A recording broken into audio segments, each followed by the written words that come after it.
Hola colega, soy Alfredo de Bioanálisis al Día y hoy vamos a revisar la utilidad del índice microcitosis hipocromía.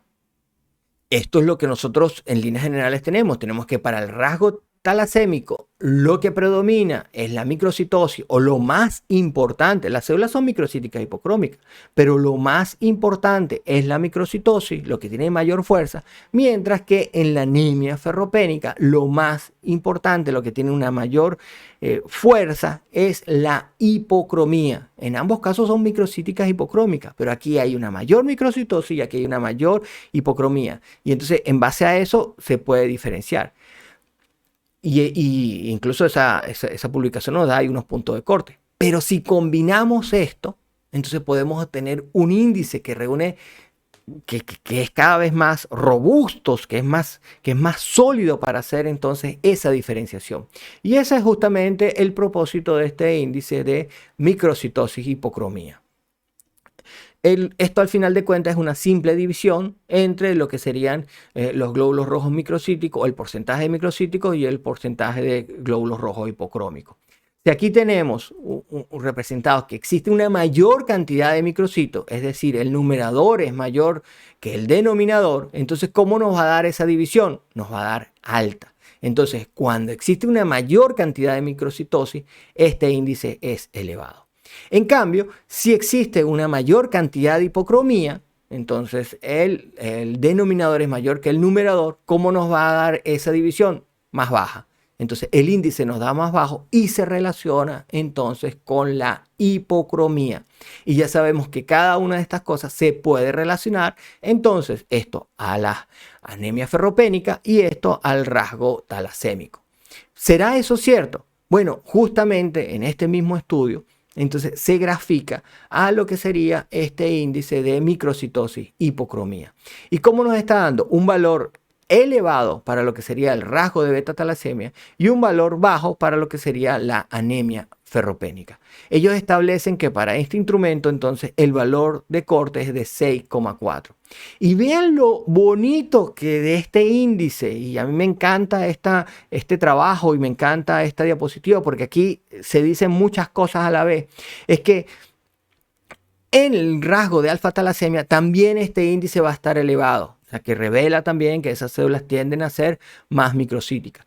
Y en el caso de los pacientes que tienen un rasgo de beta-talasemia más una anemia ferropénica, también este índice está elevado. Entonces tiene una muy buena capacidad de discriminación entre lo que serían estos rasgos de beta-talasemia y la anemia ferropénica. Y miren en este grupo variado donde existen algunas hemoglobinopatías y una anemia de las enfermedades crónicas, el índice también está dando bajo. Entonces vean el potencial que tiene este índice. Tiene, por lo menos en este gráfico, tiene y a este valor de corte que tiene, que nos está mostrando aquí, tiene una muy buena capacidad de discriminación entre estos dos grupos de anemias microcíticas hipocrómicas. Entonces tenemos que entre la anemia ferropénica y el rasgo talasémico nos basamos en este índice. Ahora, el índice se basa en el porcentaje de células microcíticas, pero para la hipocromía hay variación según el instrumento, según cómo está, qué referencia está tomando, si es en base a la cantidad de hemoglobina o en base al CHCM. Esto hace que existan diversos puntos de corte, como cada instrumento. Además que, por ejemplo, esa luz láser, ese detector puede estar entre 0 y 7 grados y el otro puede estar entre 7 y 12, 13 grados. Esto también, por ejemplo, genera diferencias en esas mediciones. Entonces, esto hace que genere diversos puntos de corte este índice. Para el Technicon, el reporte que encontré en estos artículos que me leí es de 1. Para el Siemens Advia 2120 es de 3,5. Para el Sigmex XE5000 es de 2.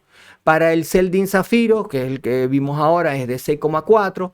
Para el Mindra IBC 6800 Plus es de 10. Vemos que hay diferentes puntos de corte para diferentes tecnologías. Si tienes alguno de estos instrumentos, bueno, aquí ya tienes una base para tener un punto de corte.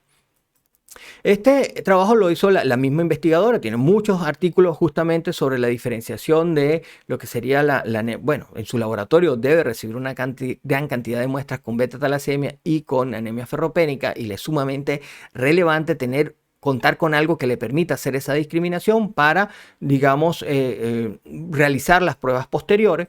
Entonces vemos que en este trabajo, como de manera clásica, se analizan muestras de pacientes normales, muestras con anemia ferropénica, vean aquí cómo está dando el índice, y muestras con ese rasgo de beta-talasemia. Aquí nos dice que el punto de corte encontrado es de 10, el área bajo de la curva es de 0,945, este es el intervalo de confianza, muy bueno este valor, mientras más cercano a 1 es mejor, el índice de Youden también mientras más cercano a 1 es mejor, es bastante bueno, y vean la sensibilidad y la especificidad. Muy buena para este índice, para algo que ya el equipo hace y que nosotros podemos aprovechar para tener una mejor orientación. Y por supuesto, el médico va a tener una mejor orientación. Otra de las cosas interesantes es que estos equipos también emiten un gráfico. Y recuerden que el gráfico es útil para nosotros, para los profesionales del laboratorio clínico que estamos trabajando en el área de hematología. Este gráfico realmente, esto no lo reportamos, ni siquiera forma parte del reporte. Estos gráficos lo hacen estos fabricantes para nosotros. Entonces, dentro de las diversidad de gráficos que presentan estos instrumentos, hay uno muy interesante donde aquí en el eje de la X tenemos el contenido de hemoglobina y en el eje de la Y tenemos el volumen.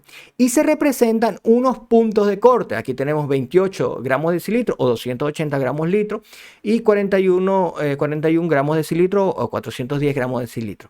Y entonces aquí estaríamos representando ese contenido de hemoglobina. Y aquí se representa el volumen entre 60 femtolitros y 120 femtolitros.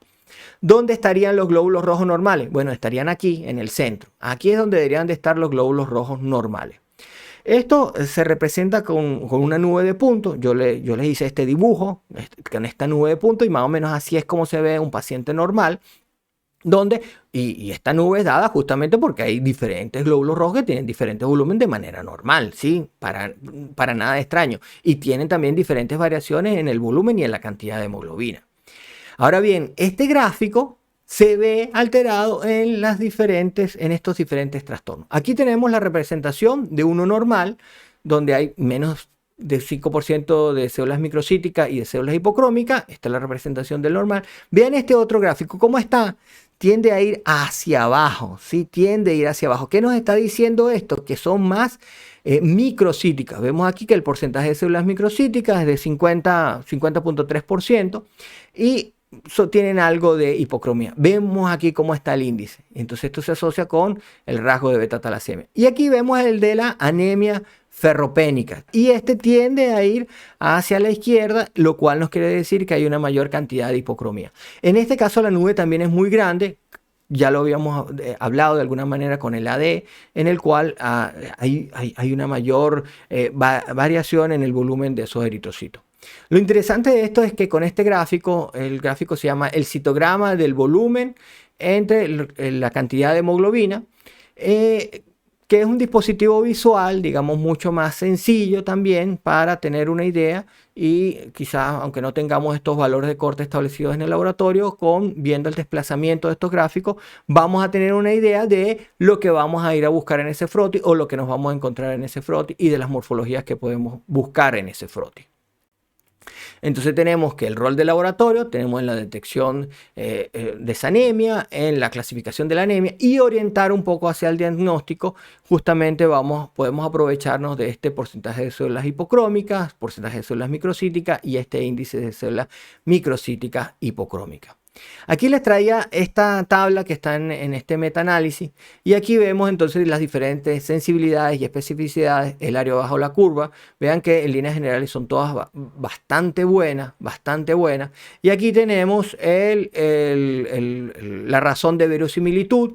Vean que para el caso del índice de microcitos hipocromía está en torno a un valor de 100, lo cual es inmensamente grande, lo cual permite una excelente diferenciación. De hecho, esta razón de verosimilitud en líneas generales debería estar sobre 20, 25, más o menos por ahí está un valor, y ya incluso hay unos que dicen que menos, ya tiene un gran poder de discriminación entre dos entidades. Aquí, por ejemplo, vemos están ordenados y es la que tiene, digamos, un mayor poder de discriminación.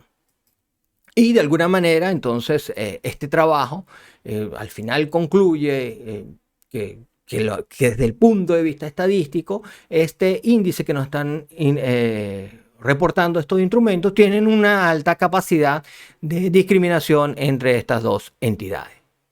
Y esto fue parte de nuestro en vivo, índice microcitosis hipocromía.